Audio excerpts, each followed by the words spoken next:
Bonjour et bienvenue à vous sur notre chaîne. Aujourd'hui nous allons parler de l'anxiété, de ses causes et traitements possibles. Nous espérons vous apporter plus d'éclaircissements sur ce sujet. Avant tout, nous vous invitons à vous abonner à notre chaîne pour rester informés lors de nos prochaines publications. Alors, sans plus tarder, rentrons dans le vif du sujet. L'anxiété est une réaction normale, qui devient une maladie lorsqu'elle survient alors qu'aucun événement ne la justifie vraiment. On parle alors de troubles anxieux, incompatibles avec la vie quotidienne. Elle se manifeste par un sentiment d'insécurité et est souvent exprimée par le patient sous les termes de nervosité ou de souci. L'anxiété peut prendre plusieurs formes à savoir.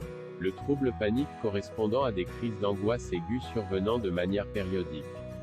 L'anxiété permanente, qui elle est un trouble anxiété généralisé. Et la névrose d'angoisse qui affecte les sujets de manière durable.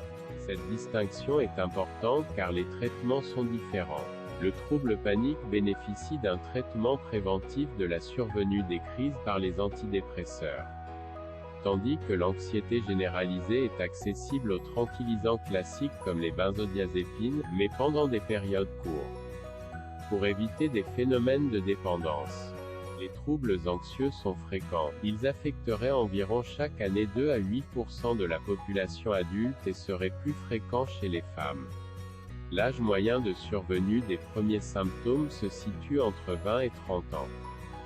Cependant, l'anxiété peut être normale, voire nécessaire à la vie par sa fonction adaptative.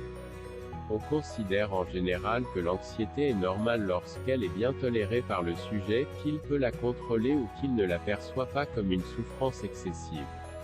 L'anxiété normale est l'expérience que chacun de nous a vécue, peur avant un examen, inquiétude pour la santé d'un parent, réactions anxieuses lors d'accidents, de catastrophes. L'anxiété est ainsi une émotion utile.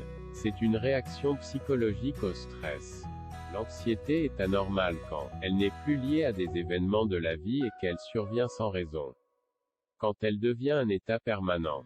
Lorsqu'elle est une souffrance aboutissant à une demande de soins. Ou lorsqu'elle s'intercale entre des attaques de panique ou elle s'associe à des états névrotiques, psychotiques ou hypocondriaques. Ou encore, lorsqu'elle se complique d'états dépressifs ou de phénomènes de dépendance, pharmacologiques, alcooliques, toxicomaniaques, relationnels. Pour le traitement, au moindre doute, ou si les symptômes s'installent sur la durée, il est important d'en parler à son médecin généraliste ou son psychiatre, en prenant soin de mentionner la date d'apparition des signes, leur niveau de sévérité et celui de l'impact sur la vie quotidienne. Le médecin doit pouvoir évaluer s'il s'agit d'une anxiété grave ou non. Après un premier questionnaire cherchant à identifier un événement responsable de l'anxiété. Par exemple, des antécédents familiaux de troubles psychiatriques. La responsabilité d'un médicament, une addiction, alcool, drogue, médicaments, etc. Ou encore d'autres facteurs pouvant expliquer la cause de cette anxiété. Ainsi, à partir de ce questionnaire, le médecin devrait évaluer du type d'anxiété et de troubles dont souffre la personne, et adapter le traitement en fonction de cette information, et le diriger vers un spécialiste, ou des médicaments idoines. Voilà, c'était tout pour aujourd'hui. On espère que cette vidéo vous aura appris des choses sur l'anxiété et de l'attitude à adopter en cas de doute sur votre état. Et si vous désirez vous informer encore plus, alors nous vous réservons quelques surprises dans la description en bas de cette vidéo. Nous vous invitons à aimer, et à vous abonner à notre chaîne pour être informé lors de nos prochaines publications. À très bientôt pour de nouvelles vidéos. Prenez soin de vous et de votre entourage. Car la vie est belle. Merci.